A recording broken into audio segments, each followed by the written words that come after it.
Yon mga boss, nandito na tayo ngayon sa opisina. Dumating na yung ating kliyente. So, today, ang release niya yung Expander GLS kulay gray. So, manood lang po kayo para ma-check nyo yung mga unit or yung process kung paano mag-release ng unit dito sa dealer namin. Salamat! So, ngayon, aakyat tayo ng stockyard para ma-check yung unit ng client natin. So, step by step, check natin yung unit kung okay na. May mga tint na ba, okay na ba, naka-carwash na ba, malinis na ba. So, check natin. Tara, let's go. So, ito mga boss, yung i-release natin, Expander GLS 2024 model, kulay gray. So, ayan. Nakataas na yung wiper niya. So, ibig sabihin, goods na yan, okay na yan, pwede na yan ibaba, pwede na yan ma-release. So, tapusin lang natin yung transaction. Then, ibababa na din yan. Yun. Thank you.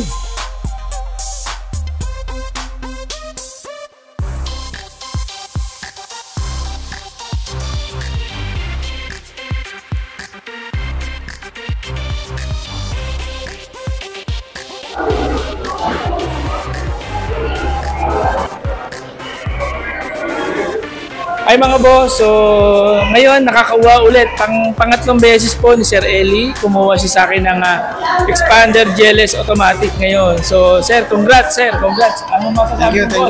Thank you. Hanggang sa susunod na pang-apat. Yun, so may pang-apat pa kami, hintayin natin yun.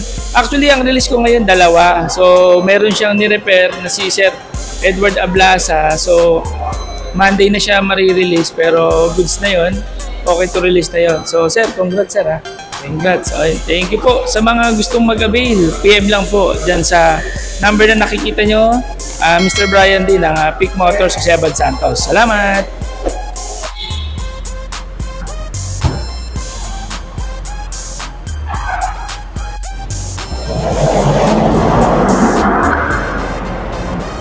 Yeah, thank you.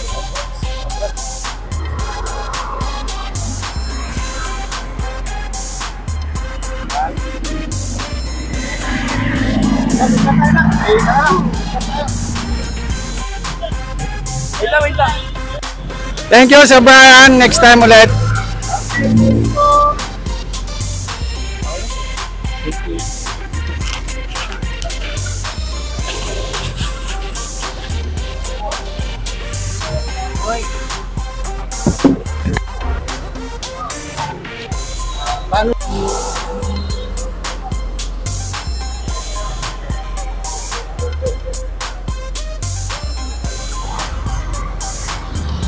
Boss, thank you. Ingat po.